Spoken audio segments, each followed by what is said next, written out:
이번 제사는 내가 다 맡아라.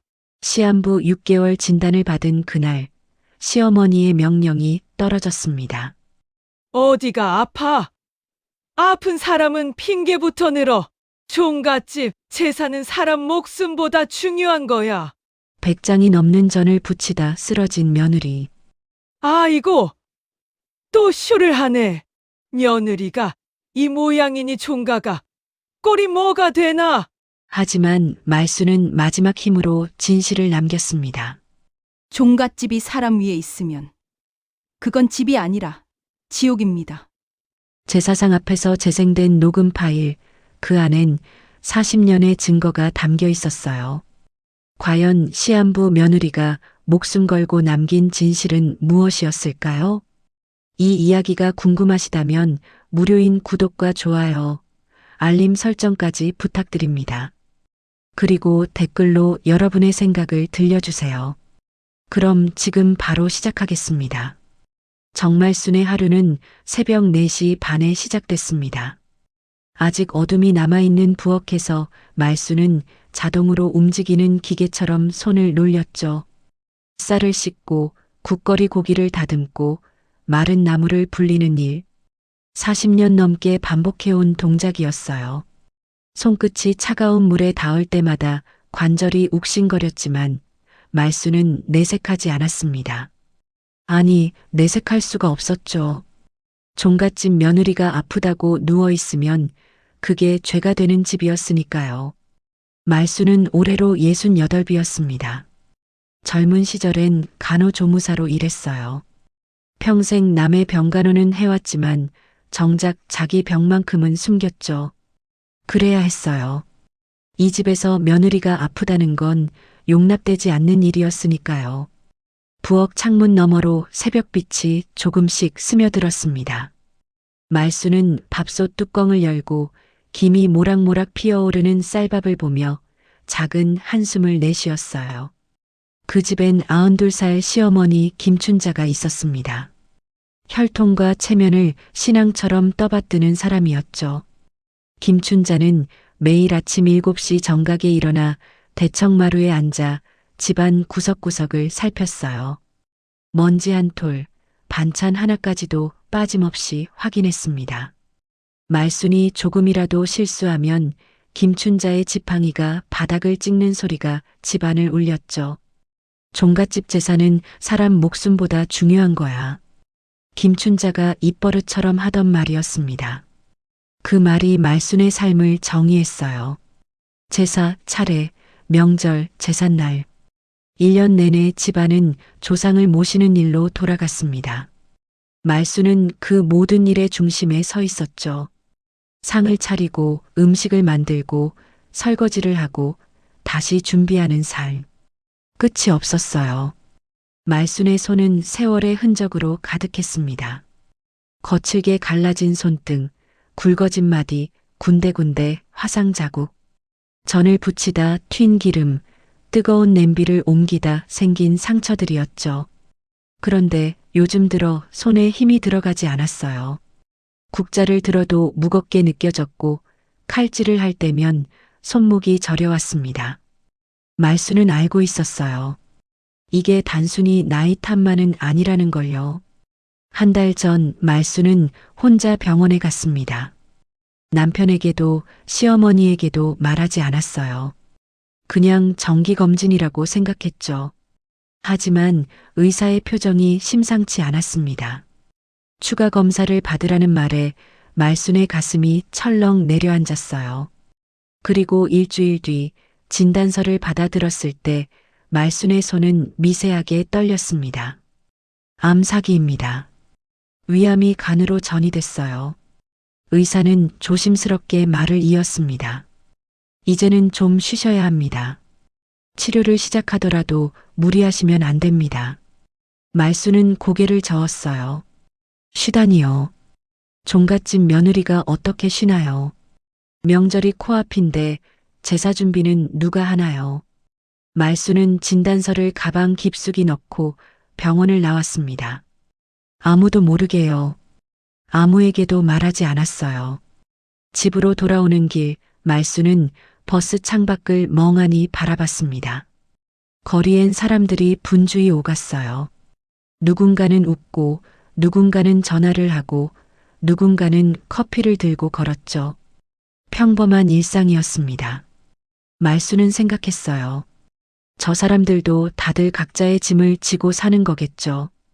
그런데 말순의 짐은 유독 무거웠습니다. 종갓집이라는 이름, 며느리라는 굴레, 그리고 이제 시한부라는 선고까지요. 집에 도착하자 김춘자가 대청마루에 앉아 있었습니다. 어딜 갔다 오나? 병원 다녀왔습니다. 무슨 병원? 멀쩡한 사람이.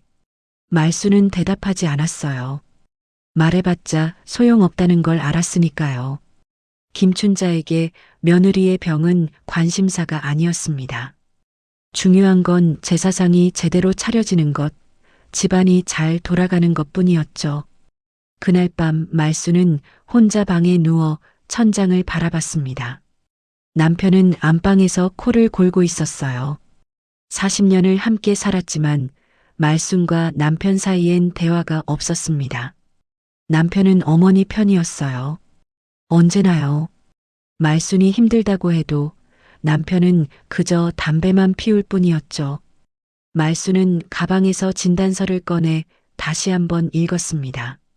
암사기, 시한부, 남은 시간. 말순의 눈가가 뜨거워졌어요. 하지만 눈물은 흘리지 않았습니다. 울 시간도 울 자격도 없다고 생각했으니까요. 말순은 진단서를 서랍 깊숙한 곳에 숨기고 눈을 감았습니다. 내일도 새벽 4시 반에 일어나야 했어요. 종갓집 며느리의 하루는 그렇게 시작되고 그렇게 끝났습니다. 추석을 보름 앞둔 어느 날 아침이었습니다. 말순은 여느 때처럼 새벽에 일어나 밥상을 차렸어요. 그런데 그날따라 손에 힘이 들어가지 않았습니다. 국그릇을 들다가 손이 미끄러져 그릇이 바닥에 떨어질 뻔했죠. 가까스로 붙잡았지만 말순의 이마엔 식은땀이 맺혔어요. 요즘 들어 몸 상태가 점점 나빠지고 있었습니다. 밤에는 통증 때문에 잠을 이루기 힘들었고 낮에는 어지럼증이 심했어요. 그날 아침 식사 후 김춘자가 말순을 불렀습니다. 말순아, 이리 와봐. 말순은 대청마루로 갔어요. 김춘자는 평소처럼 꼿꼿이 앉아 있었습니다. 92의 나이가 무색할 정도로 기운이 넘쳤죠. 김춘자의 눈빛은 날카로웠어요. 말순은 그 앞에 무릎을 꿇고 앉았습니다.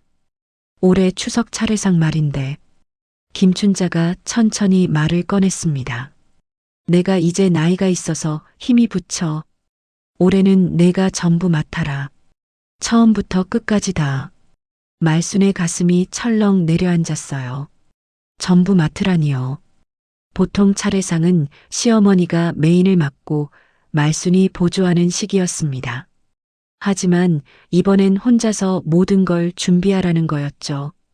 전, 나물, 탕국, 과일, 떡까지. 좋기 2, 3일은 걸리는 일이었어요. 말순은 잠시 머뭇거렸습니다. 사실 그날 아침 말순은 다시 병원에 다녀왔어요. 재검사 결과를 들으러요. 의사는 심각한 표정으로 말했습니다. 상태가 빠르게 악화되고 있습니다. 지금 당장 입원 치료를 시작하셔야 합니다. 더 늦으면 손 쓸 수 없습니다. 말순은 진단서를 받아들었어요. 거기엔 선명하게 적혀 있었습니다. 시한부 6개월. 말순의 손이 미세하게 떨렸죠. 6개월. 추석이 보름 뒤면 그 뒤론 겨울이 오고 설날이 오고 그리고 말순은 더 이상 생각하고 싶지 않았어요. 김춘자 앞에 앉아있던 말순은 조심스럽게 입을 열었습니다. 어머니, 제가 요즘 몸이 좀... 그 말이 끝나기도 전에 김춘자의 지팡이가 바닥을 세게 찍었어요. 탁! 소리가 대청마루에 울렸습니다. 어디가 아파? 김춘자의 목소리는 차갑게 식어 있었어요. 아픈 사람은 핑계부터 늘어 멀쩡하게 걸어다니면서 무슨 아프다는 소리야. 나 봐라. 90이 넘었어도 정신 똑바로 차리고 사는데. 말수는 입을 다물었습니다. 말해봤자 소용없다는 걸 알았어요. 김춘자에게 며느리의 아픔은 들어줄 가치가 없는 것이었습니다. 중요한 건 종갓집의 체면, 조상에 대한 예의 그것뿐이었죠. 알겠습니까? 김춘자가 다시 물었어요. 말수는 고개를 숙였습니다. 네, 알겠습니다. 그래, 종갓집 며느리가 그 정도는 해야지. 내가 이 집에 시집 온 게 언젠데 아직도 정신을 못 차리나? 김춘자는 그렇게 말하고는 방으로 들어갔어요. 말수는 한동안 대청마루에 그대로 앉아 있었습니다. 무릎이 저려왔지만 일어설 힘이 없었어요. 가슴속이 답답했습니다. 숨을 쉬는데도 숨이 차는 것 같았죠. 그날 저녁 남편이 돌아왔습니다.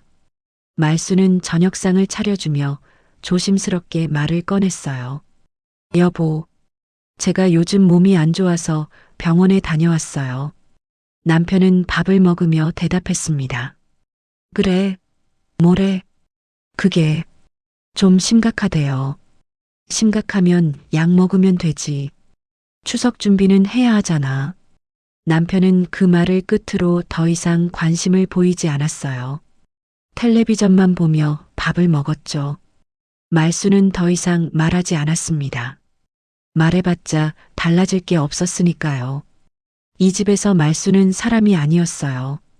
그냥 종갓집을 돌리는 부속품 같은 존재였죠. 그날 밤 말수는 혼자 병원에 갔습니다. 응급실이 아닌 조용한 복도 끝 대기실이었어요. 아무도 없는 그곳에서 말수는 가방에서 작은 녹음기를 꺼냈습니다. 간호조무사 시절 환자 인계 때 쓰던 낡은 녹음기였죠. 말수는 녹음 버튼을 눌렀어요. 빨간 불이 들어왔습니다. 한참을 망설이다가 말수는 조용히 말하기 시작했어요. 혹시라도 내가 재산할까지 못 버티면. 목소리가 떨렸습니다. 말수는 심호흡을 하고 다시 말을 이었어요. 누군가는 이 이야기를 들어야 할 것 같아서, 진실을 알아야 할 것 같아서. 말수는 천천히 이야기를 시작했습니다. 40년 동안 살아온 종갓집 며느리로서의 삶을요. 새벽부터 밤까지 쉬지 않고 일했던 날들, 아파도 아프다 말할 수 없었던 순간들, 사람 대접을 받지 못했던 시간들을요. 말순의 목소리는 작고 떨렸지만 또렷했습니다. 저는 암사기입니다. 시한부 6개월. 하지만 아무도 모릅니다. 아무도 관심 없으니까요. 녹음을 마치고 말순은 녹음기를 꼭 쥐었어요. 이 작은 기계 안에 말순의 진실이 담겼습니다. 언젠가 누군가 이걸 듣게 될까요? 아니면 그냥 사라질까요? 말순은 알 수 없었어요. 하지만 남기고 싶었습니다. 말순이 이 집에서 사람으로 살았다는 증거를요. 병원을 나서는 말순의 뒷모습은 외로웠습니다. 어두운 밤거리, 혼자 걷는 68 노인의 그림자가 길게 늘어졌어요. 말순은 집으로 돌아갔습니다. 내일부터 추석 준비를 시작해야 했으니까요. 추석 준비는 그야말로 전쟁이었습니다. 말순은 다음날 새벽부터 장을 보러 나갔어요. 시장에는 명절을 앞두고 사람들이 바글바글했습니다. 말순은 목록을 꺼내 하나씩 확인했어요.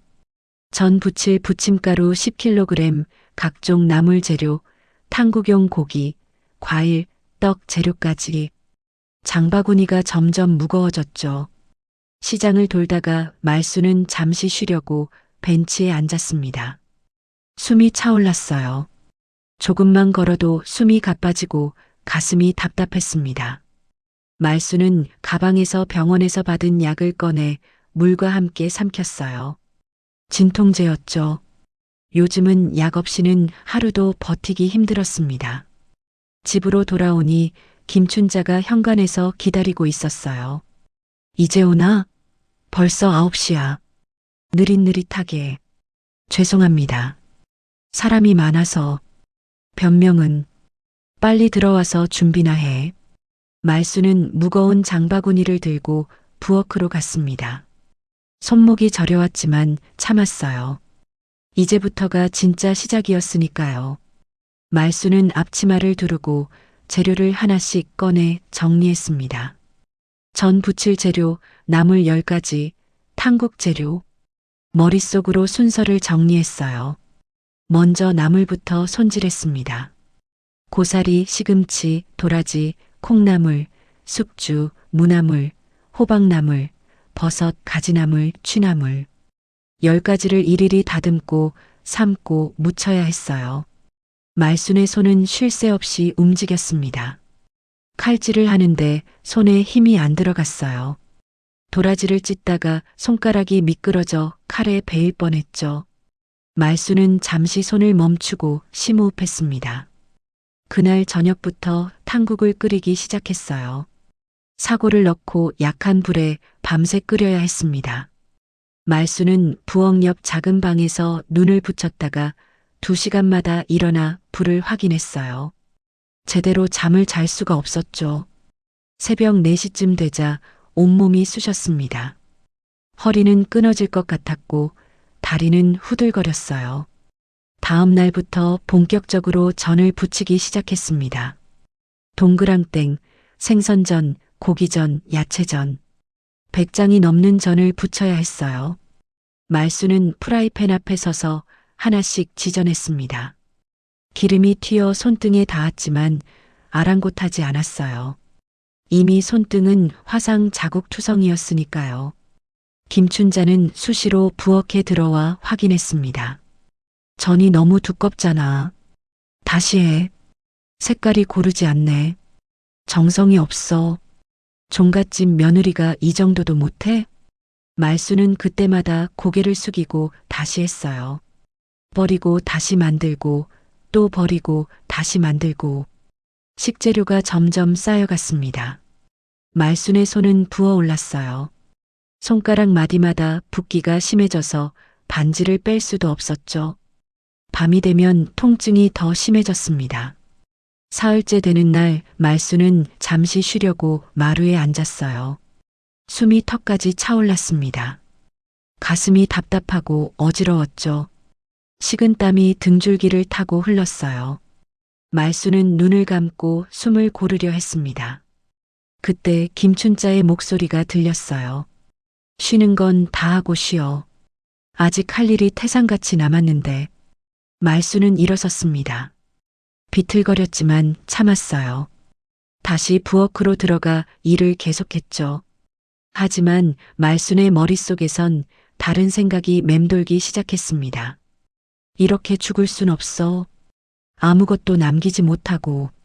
그날 밤 말수는 모두가 잠든 뒤 조용히 서재로 갔습니다. 김춘자가 관리하는 서재였죠. 거기엔 집안의 모든 중요한 서류가 보관돼 있었어요. 말수는 손전등을 켜고 서랍을 하나씩 열었습니다. 간호조무사 시절 환자 기록을 정리하던 습관이 남아 있었어요. 증거를 찾고 정리하고 기록하는 일. 말수는 그 일에 익숙했죠.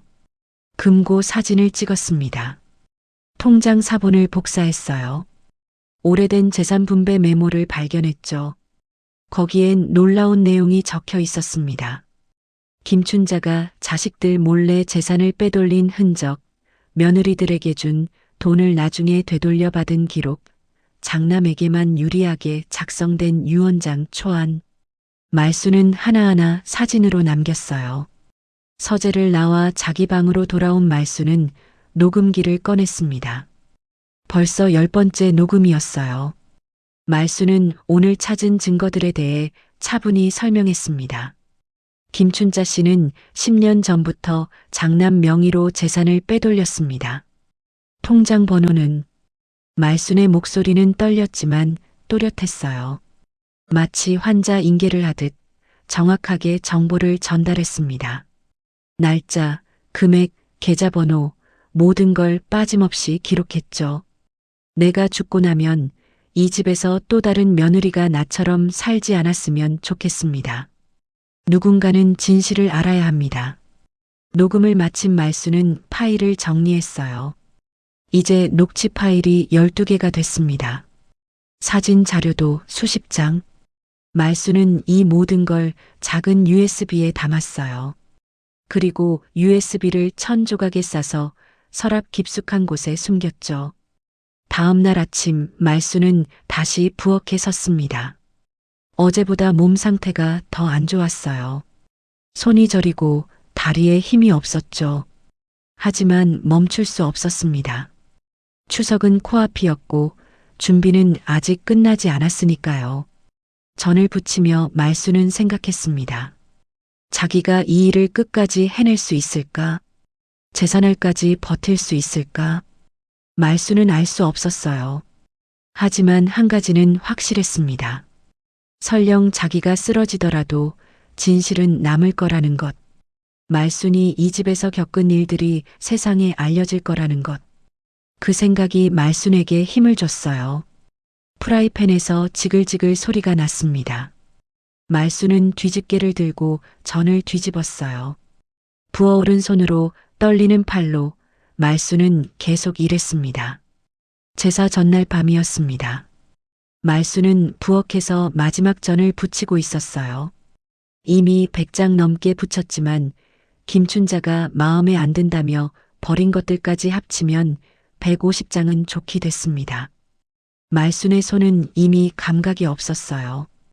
기름에 데인 곳, 칼에 베인 곳, 부어오른 마디들. 손 전체가 퉁퉁 부어 있었죠.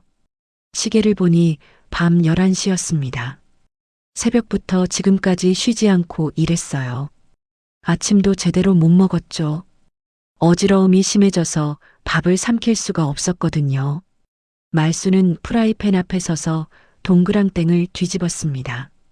손이 떨렸어요. 뒤집개가 자꾸 미끄러졌죠.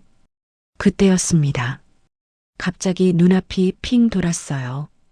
말수는 싱크대를 붙잡았습니다. 숨이 막혔어요. 가슴이 쪼여오는 것 같았죠. 식은땀이 온몸에서 쏟아졌습니다. 말수는 비틀거리며 가스불을 껐어요. 그리고 그대로 주저앉았습니다. 바닥은 차갑고 딱딱했습니다. 말수는 거기 앉아 숨을 헐떡였어요. 온몸에 힘이 빠졌죠. 일어서려고 해도 다리가 말을 듣지 않았습니다.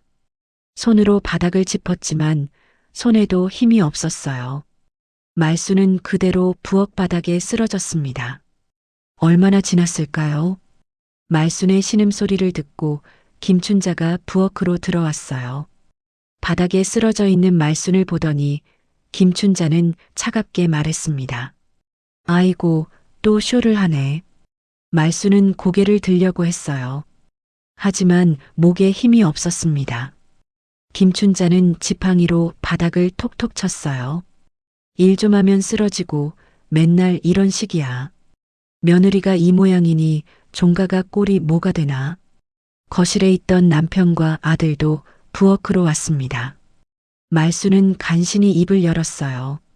여보, 나 좀. 남편은 잠시 말순을 내려다봤습니다. 하지만 아무 말도 하지 않았어요. 그저 돌아서서 현관으로 갔죠. 담배를 피우러 나간 겁니다. 아들은 어쩔 줄 몰라 하며 서 있었어요. 할머니, 엄마가 내버려둬. 저러다 말 거야. 김춘자는 그렇게 말하고 방으로 들어가 버렸습니다. 아들만 남았어요. 아들은 말순 곁에 무릎을 꿇었습니다. 엄마, 괜찮아? 말순은 고개를 겨우 끄덕였어요. 하지만 괜찮지 않았습니다. 전혀요. 가슴 통증이 점점 심해졌고 숨쉬기가 힘들어졌어요. 말수는 알았습니다. 이건 그냥 넘어갈 일이 아니라는 걸요. 병원 가야 할 것 같아. 아들은 급히 차키를 가지러 갔습니다. 그리고 말순을 부축해 일으켰어요. 말순은 비틀거리며 일어섰습니다. 현관에서 담배를 피우던 남편이 돌아봤지만 여전히 아무 말이 없었어요. 그저 연기만 내뿜을 뿐이었죠.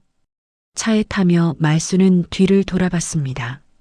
집엔 불이 켜져 있었어요. 김춘자의 방 불빛이 보였죠. 말수는 눈을 감았습니다. 40년을 살아온 집. 하지만 한 번도 말순의 집이라고 느껴지지 않았던 곳이었어요. 병원에 도착했을 때 말수는 의식이 흐릿했습니다. 응급실 직원들이 급히 침대를 가져왔어요. 말순을 눕히고 산소 마스크를 씌웠죠. 의사가 달려왔습니다. 보호자분이십니까? 아들이 고개를 끄덕였어요. 환자분 상태가 심각합니다. 암이 많이 진행됐고 지금은 탈진 상태예요. 왜 이렇게 방치하셨습니까? 아들은 놀란 표정을 지었습니다. 암이요? 저희는 몰랐는데요. 가족분들이 모르셨다고요? 환자분이 말씀 안 하셨나 보네요.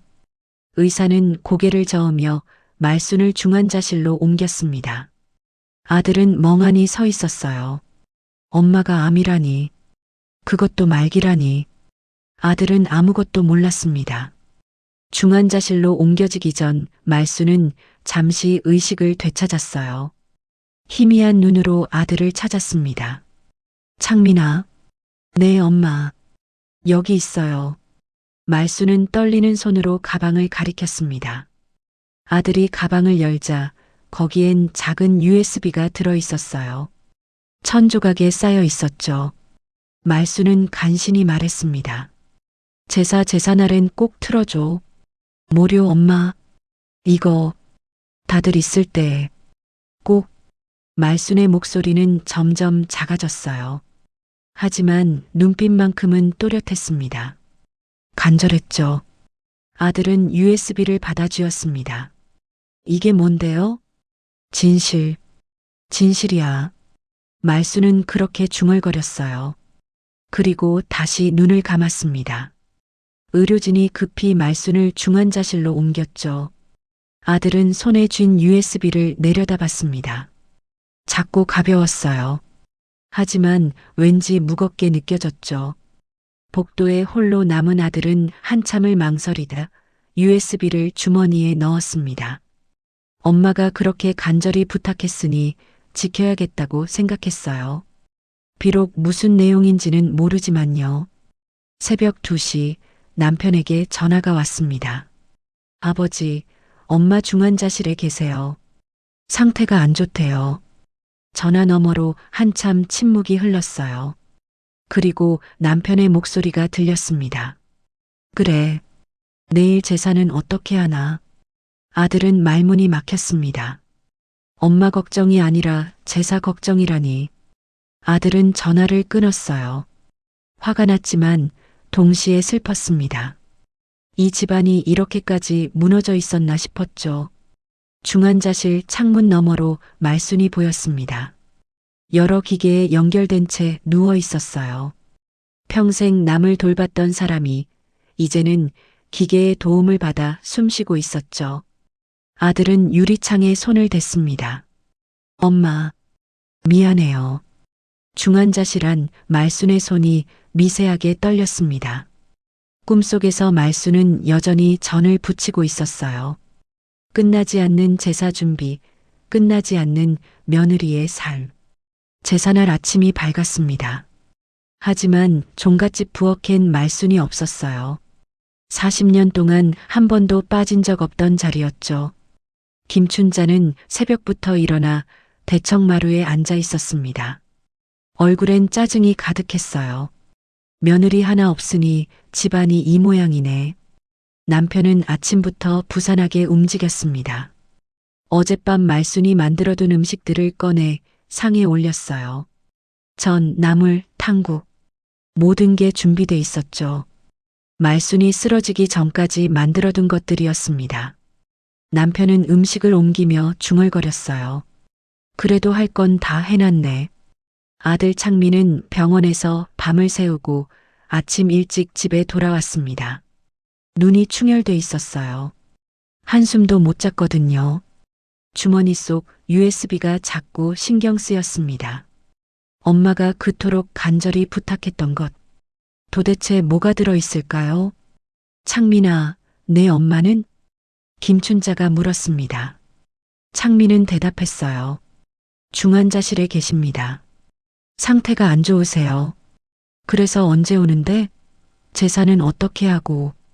창민은 할머니를 바라봤습니다. 엄마 걱정은 하나도 없었어요. 오직 제사 걱정뿐이었죠. 창민의 가슴이 답답해졌습니다. 못 오십니다. 지금 의식도 없으세요. 에이, 그 정도로 안 오나. 종갓집 며느리가 제사를 빠지면 어떡해. 김춘자는 혀를 찼습니다. 그리고 지팡이를 짚고 일어섰어요. 제사 시간이 다가오고 있었죠. 친척들이 하나둘 모여들기 시작했습니다. 형님, 형수님은 어디 계신가? 아, 몸이 안 좋아서 병원에 계시네. 어머, 제사날에? 평소에도 튼튼하시던데. 수군거리는 소리가 들렸습니다. 창민은 차례상을 바라봤어요. 말순이 피땀 흘려 준비한 음식들이 빼곡히 놓여 있었습니다.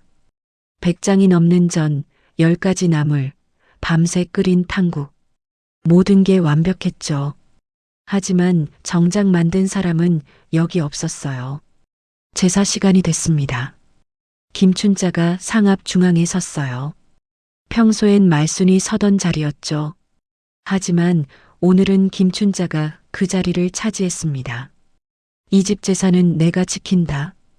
김춘자의 목소리는 당당했습니다. 마치 승리라도 한 것처럼요. 친척들은 고개를 숙이고 절을 올렸어요. 향 냄새가 집안에 퍼졌습니다. 창민도 절을 했지만 마음은 편치 않았어요. 엄마 생각뿐이었죠. 절이 끝나고 음복 시간이 됐습니다. 친척들이 둘러앉아 음식을 먹기 시작했어요. 김춘자는 으쓱했습니다. 역시 종갓집 음식은 달라. 정성이 다르지. 어머님이 직접 하셨어요? 내가 감독했지. 며느리 손은 빌렸지만 김춘자는 말순의 공을 자기 것처럼 말했습니다. 창민은 참다 못해 일어섰어요. 더 이상 듣고 있을 수가 없었죠. 그때 주머니 속 USB가 손에 닿았습니다. 엄마의 목소리가 떠올랐어요. 제사날엔 꼭 틀어줘. 창민은 결심했습니다. 엄마가 그토록 원했던 거라면 지금이 바로 그때인 것 같았어요. 창민은 거실로 가서 노트북을 가져왔습니다. 텔레비전에 연결했죠. 친척들이 고개를 돌렸어요. 창민아, 뭐하나? 할머니, 엄마가 부탁하신 게 있어서요. 창민은 USB를 꺼내 노트북에 꽂았습니다. 파일이 열렸어요. 녹음 파일이 12개, 사진 파일이 수십 장. 창민은 첫 번째 녹음 파일을 클릭했습니다. 잠깐, 그게 뭔데? 김춘자가 다가왔습니다. 하지만 이미 늦었어요. 재생 버튼이 눌렸죠. 잠시 정적이 흐르더니 말순의 목소리가 울려 퍼졌습니다. 저는 종갓집 며느리로 살았습니다. 하지만 사람으로는 살지 못했습니다. 방 안이 조용해졌습니다. 모두가 텔레비전을 바라봤어요. 말순의 목소리는 떨리고 있었지만 또렷했습니다. 40년 동안 새벽 4시 반에 일어났습니다. 그리고 밤 12시에 잠들었죠. 아파도 아프다 말할 수 없었습니다. 종갓집 며느리가 아프면 안 되니까요. 김춘자의 얼굴이 굳어갔습니다. 친척들은 서로 눈치를 봤어요. 말순의 목소리는 계속 이어졌습니다. 저는 지금 암사기 환자입니다. 시한부 6개월 진단을 받았어요. 하지만 아무에게도 말하지 못했습니다. 저것 거? 김춘자가 소리쳤습니다. 하지만 창민은 움직이지 않았어요. 엄마의 목소리를 끝까지 듣고 싶었죠. 친척들도 꼼짝하지 않았습니다. 모두가 말순의 고백에 귀를 기울이고 있었어요. 이 집에서 저는 사람이 아니었습니다. 도구였죠. 제사를 지내고 집안일을 하고 시어머니를 모시는 도구. 말순의 목소리에 슬픔이 묻어났습니다. 창민의 눈가가 뜨거워졌어요. 아버지는 고개를 숙였습니다. 처음으로 아내의 진심을 듣고 있었죠. 하지만 제가 이 기록을 남기는 건 원망 때문이 아닙니다.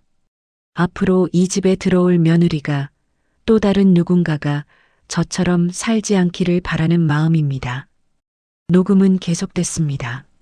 말수는 차분하게 증언했어요. 언제 어떤 일이 있었는지, 얼마나 힘들었는지, 어떻게 참고 견뎠는지 모든 게 담겨 있었죠. 김춘자는 소파에 주저앉았습니다. 얼굴이 창백해졌어요. 지팡이를 쥔 손이 떨렸죠. 종갓집의 위엄, 종부로서의 권위, 모든 게 흔들리기 시작했습니다. 두 번째 녹음 파일이 재생됐습니다. 말순의 목소리는 더욱 구체적이었어요. 마치 간호사가 환자 기록을 인계하듯 정확하고 차분했죠. 2015년 3월 15일 김춘자 씨는 장남 명의로 신한은행 계좌를 개설했습니다. 계좌번호는 말수는 숫자를 또박또박 불렀습니다. 친척들이 웅성거렸어요. 장남, 그러니까 창민의 아버지 명의로 된 비밀 계좌였죠. 화면에 통장 사본 사진이 떴습니다. 선명했어요. 날짜, 금액, 거래 내역까지 모두 보였죠. 그해 5월부터 12월까지 총 8천만 원이 이 계좌로 입금됐습니다. 출처는 종가 소유 부동산 임대료였어요. 하지만 다른 자녀들은 몰랐죠. 김춘자의 둘째 아들이 벌떡 일어났습니다. 어머니, 이게 사실입니까? 김춘자는 대답하지 않았어요. 입술만 바르르 떨렸죠. 말순의 목소리는 멈추지 않았습니다. 2017년에는 종가 소유 토지 일부를 몰래 매각했습니다. 매각 대금 1억 2천만 원. 역시 장남 계좌로 입금됐어요. 화면엔 부동산 매매 계약서 사진이 떴습니다. 도장이 찍힌 서류, 명예 변경 기록, 모든 게 증거였죠. 둘째 며느리가 소리쳤어요. 이럴 수가. 그 땅은 할아버지 유산 아니었나요? 셋째 아들도 얼굴이 붉어졌습니다. 어머니가 우리한테는 그 땅 아직 있다고 하셨잖아요. 조용히 해. 김춘자가 지팡이로 바닥을 쳤습니다. 하지만 예전처럼 위압적이지 않았어요. 오히려 떨리는 목소리였죠. 말순의 녹음은 계속됐습니다. 재산 은닉만이 아닙니다. 며느리 학대도 있었어요. 화면이 바뀌었습니다. 말순의 손 사진이 나왔어요. 화상 자국, 상처, 부어오른 관절. 오래된 사진과 최근 사진이 비교됐죠. 시간이 지날수록 말순의 손은 망가져 갔습니다. 2012년 동짓날 저는 800장이 넘는 만두를 빚었습니다. 손가락 관절이 부러질 것 같았어요. 병원 가고 싶다 했더니 김춘자 씨는 이렇게 말했죠. 잠시 침묵이 흘렀습니다. 그리고 말순의 목소리에 떨림이 묻어났어요. 종갓집 며느리가 그것도 못하면 쓸모없는 거야. 나가. 방 안이 숨막히게 조용해졌습니다. 창민은 주먹을 불끈 쥐었어요. 아버지는 고개를 더 깊이 숙였죠. 말순의 증언은 멈추지 않았습니다. 2016년 설날 제가 독감으로 고열이 났습니다. 병원에서 입원하라고 했어요. 하지만 김춘자 씨는 허락하지 않았습니다. 제사 준비가 더 중요하다고요. 거짓말이야. 김춘자가 소리쳤습니다. 내가 언제 그런 말을. 하지만 화면엔 말순의 진료 기록이 떴습니다. 날짜, 진단명, 의사 소견까지 모든 게 일치했어요. 말순은 고열에도 불구하고 집에서 제사 음식을 만들었던 겁니다. 며느리들에 대한 차별도 심했습니다. 말순의 목소리가 더 낮아졌어요. 장남 며느리인 저에게만 모든 일을 시켰습니다. 둘째, 셋째 며느리는 손님처럼 대접했죠. 저만 새벽부터 일했고 저만 밤늦게까지 설거지했어요. 둘째 며느리가 고개를 숙였습니다. 사실이었으니까요. 둘째 며느리는 항상 말순에게 미안했어요. 하지만 나서지 못했죠. 시어머니가 무서웠고 집안 질서를 거스를 용기가 없었습니다. 그리고 상속 계획도 불공정합니다. 말순의 목소리에 힘이 실렸어요. 김춘자 씨는 작년에 유언장 초안을 작성했습니다. 재산의 70%를 장남에게, 나머지를 둘째, 셋째가 나눠 갖도록요. 종손이라는 이유였죠. 화면엔 유언장 초안이 떴습니다. 김춘자의 필체로 빼곡히 적혀 있었어요. 재산 목록, 분배 비율, 모든 게 명확했죠. 둘째 아들이 벌떡 일어났습니다. 어머니, 이게 무슨 짓입니까? 셋째 아들도 울분을 터뜨렸어요. 우리도 어머니 아들인데 왜 이렇게 차별하십니까?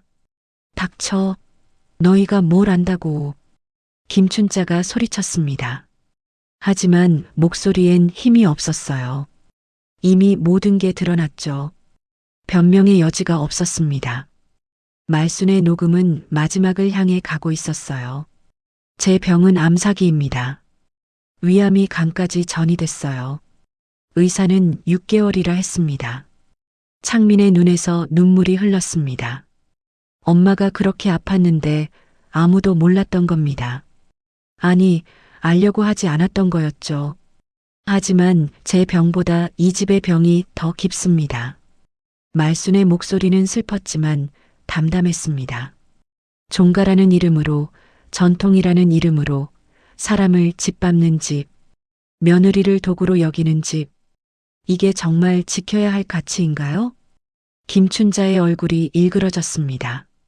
눈가가 파르르 떨렸어요. 평생 믿어온 가치가 무너지고 있었습니다. 종가의 위엄, 종부로서의 권위, 혈통의 자부심, 모든 게 허상이었던 걸까요? 저건 거짓말이야. 김춘자가 소리쳤습니다. 하지만 목소리는 떨렸어요. 확신이 없었죠. 말순이가 나를 모함하려고 꾸며낸 거야. 하지만 아무도 믿지 않았습니다. 화면엔 증거가 너무 많았어요. 통장, 계약서, 진료 기록, 사진. 하나하나가 말순의 말을 뒷받침했죠. 창민은 USB를 꼭 쥐었습니다. 엄마가 얼마나 치밀하게 준비했는지 알 수 있었어요. 간호조무사 시절 습관처럼 모든 걸 기록하고 정리했던 겁니다. 진실이 묻히지 않도록요. 마지막 파일이 재생됐습니다. 말순의 목소리가 다시 울려 퍼졌어요. 종갓집이 사람 위에 있으면 그건 집이 아니라 지옥입니다. 그 한마디가 방안을 가득 채웠습니다. 김춘자는 소파에 주저앉았어요. 지팡이가 바닥에 떨어졌죠. 철컹. 소리가 유난히 크게 들렸습니다. 종부의 권위가 무너지는 소리 같았어요. 녹음이 끝나고 방 안엔 무거운 침묵만 남았습니다. 아무도 입을 열지 못했어요. 차례상 위로 향 연기만 피어올랐죠. 조상을 모시던 거룩한 자리가 이제는 진실을 마주하는 법정이 돼버렸습니다. 둘째 아들이 먼저 일어섰습니다. 얼굴은 붉게 달아올라 있었어요. 주먹을 불끈 쥔 채 김춘자를 바라봤죠. 어머니, 사실입니까? 김춘자는 대답하지 않았습니다. 고개를 돌린 채 창밖만 바라봤어요. 하지만 떨리는 입술이 모든 걸 말해주고 있었죠. 둘째 아들이 한 걸음 다가갔습니다. 평생 저희한테 공평하게 대한다고 하셨잖아요. 종가는 모두의 것이라고 하셨잖아요. 그건 김춘자가 입을 열었지만 말이 이어지지 않았어요. 변명할 말이 없었습니다. 셋째 아들도 일어섰어요. 형님 계좌로 돈을 빼돌리신 것도 사실입니까? 땅을 팔아서 형님만 챙기신 것도요? 창민의 아버지는 고개를 들지 못했습니다. 자기도 몰랐던 일들이었어요. 어머니가 자기 명의로 비밀 계좌를 만들고 재산을 빼돌린 줄은 꿈에도 몰랐죠. 아버지는 떨리는 목소리로 말했습니다. 어머니, 저도 몰랐습니다. 정말 몰랐어요. 내가 몰라서 어떡하나. 둘째 아들이 소리쳤습니다. 형님 명의로 된 건데 형님이 모를 리 있나요? 정말 몰랐다니까. 형제들 사이에 싸움이 번질 것 같았어요. 평생 쌓아온 우애가 한순간에 무너지고 있었습니다. 그때 둘째 며느리가 조용히 말했어요. 형님은 정말 모르셨을 겁니다. 저도 오랫동안 봤지만 형님은 집안일에 관심이 없으셨어요. 모든 건 어머님이 하셨죠. 침묵이 흘렀습니다. 둘째 며느리의 말이 맞았어요. 김춘자는 평생 집안을 손아귀에 쥐고 있었습니다. 돈도 재산도 사람도 모두요. 아무도 감히 거스르지 못했죠. 셋째 며느리도 입을 열었습니다. 저는 형님 댁 언니가 너무 불쌍했어요. 매번 새벽부터 일하시고 밤늦게까지 설거지하시고 저희는 손님처럼 대접받는데 언니만 일했잖아요. 셋째 며느리의 눈에 눈물이 맺혔어요. 한 번도 도와드리지 못했어요. 무서워서요. 어머님이 무서워서. 고백이었습니다. 모두가 알고 있었지만 아무도 나서지 못했던 진실이었죠. 김춘자의 폭정 아래서 모두가 침묵했던 겁니다. 둘째 아들이 다시 물었어요. 어머니, 대답하십시오. 형수님을 그렇게 대한 게 사실입니까? 여전히 침묵이었습니다. 김춘자는 입을 꾹 다문 채 아무 말도 하지 않았어요. 하지만 그 침묵이 곧 자백이었습니다. 모든 걸 인정하는 거나 다름없었죠. 창민이 일어섰습니다. 주먹을 떨며 할머니를 바라봤어요. 할머니, 우리 엄마가 암이에요. 시한부래요. 그런데 할머니는 엄마 걱정은 안 하고 제사 걱정만 하셨잖아요. 창민의 목소리는 울음이 섞여 있었습니다. 엄마가 쓰러졌을 때도 할머니는 쉬한다고 하셨어요. 사람이 어떻게 그럴 수 있어요? 김춘자의 입술이 떨렸습니다. 손주의 눈빛이 낯설었어요. 평소엔 순하고 말 잘 듣던 손자였는데 지금은 달랐죠.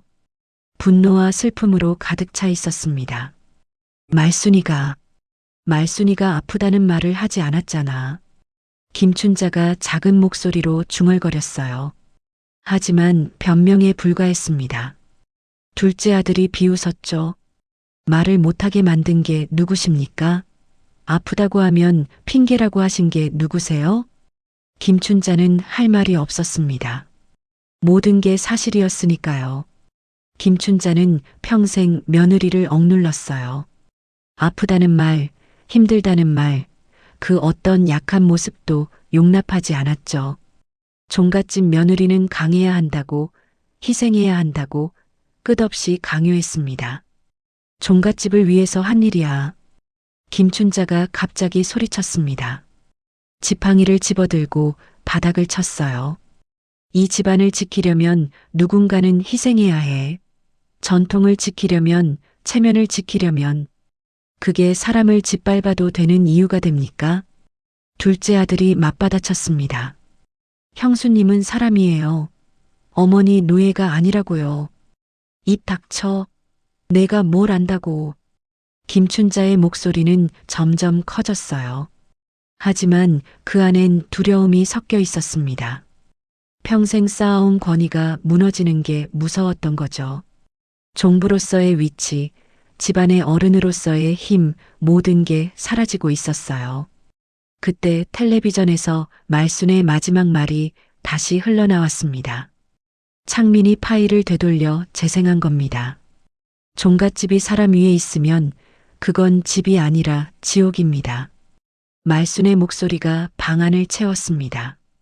조용하지만 단호했어요. 김춘자는 그 말을 듣고 비틀거렸습니다. 지팡이를 짚고 간신히 중심을 잡았죠.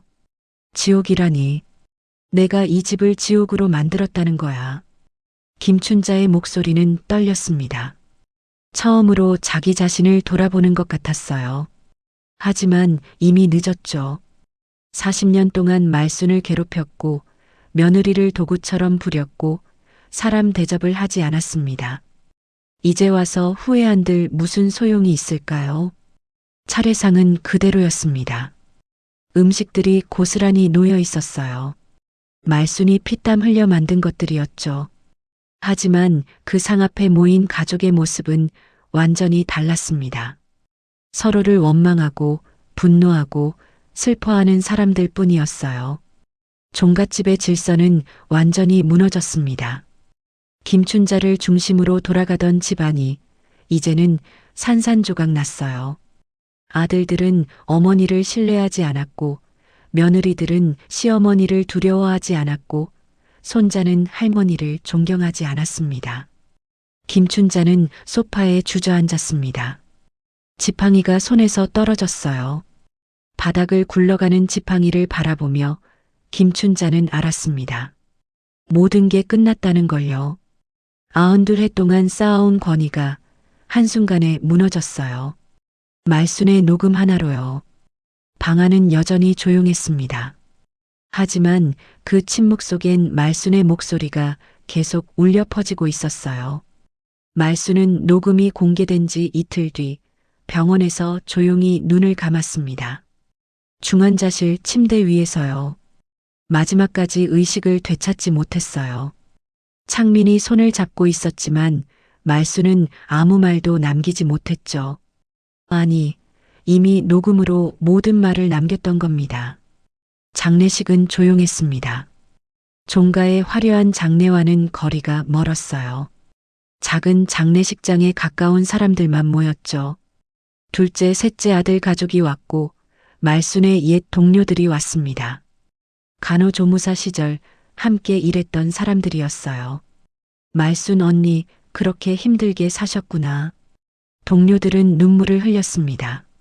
말순이 종갓집에서 얼마나 고생했는지 그제야 알게 됐죠. 평소엔 힘든 내색 한 번 안 했거든요. 항상 웃으며 괜찮다고 했던 말순이었어요.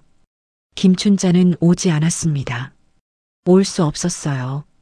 녹음 공개 이후 김춘자는 방에만 틀어박혀 있었거든요. 밥도 거의 안 먹고 말도 하지 않았죠.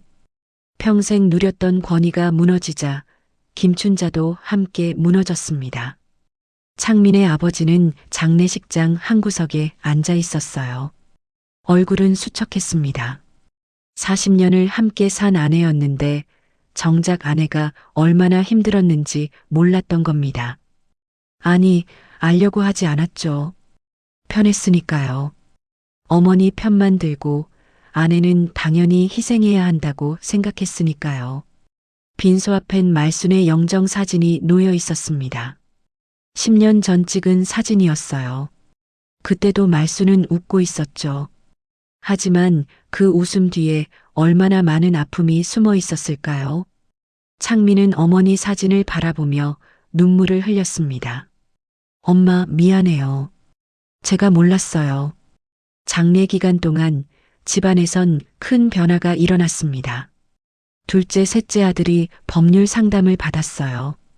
재산 은닉, 불공정한 상속 계획, 모든 걸 바로잡기로 했죠.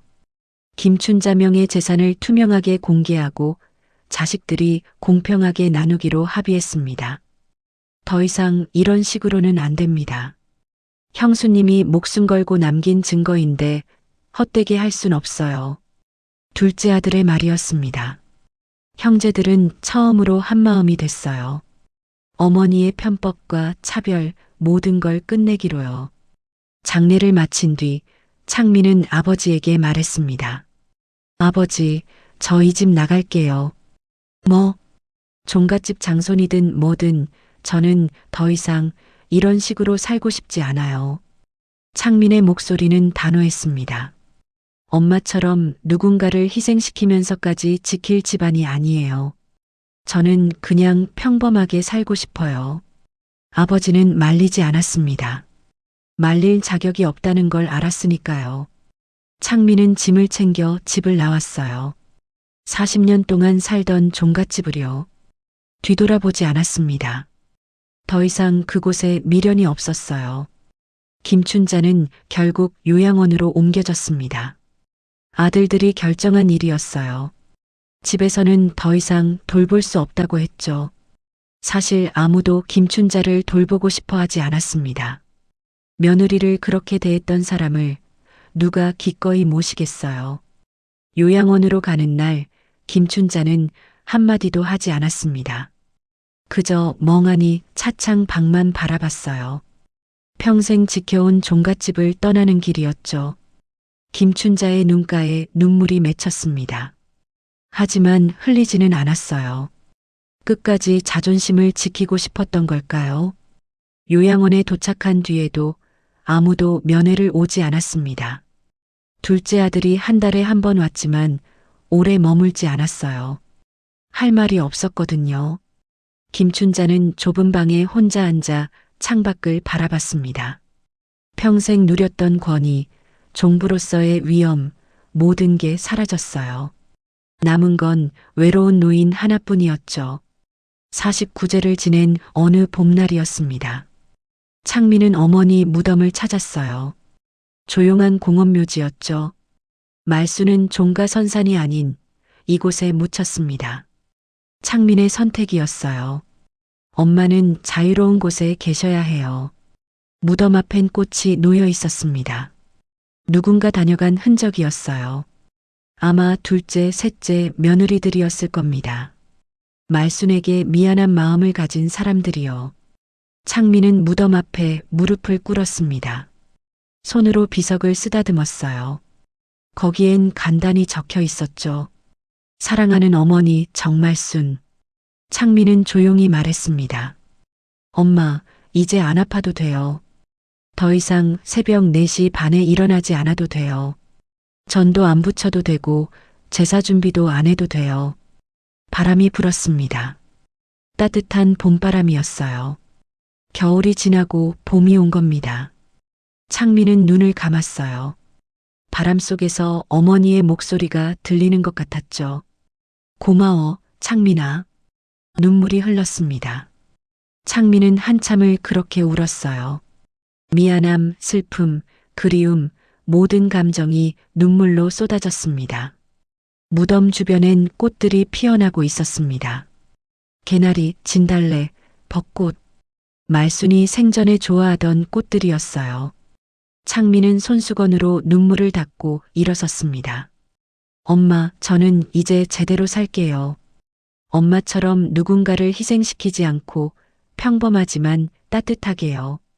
창민은 무덤에 절을 올렸습니다. 그리고 돌아서 걸어갔어요. 뒤돌아보지 않았습니다. 앞만 보고 걸었죠. 무덤 위로 햇살이 비쳤습니다.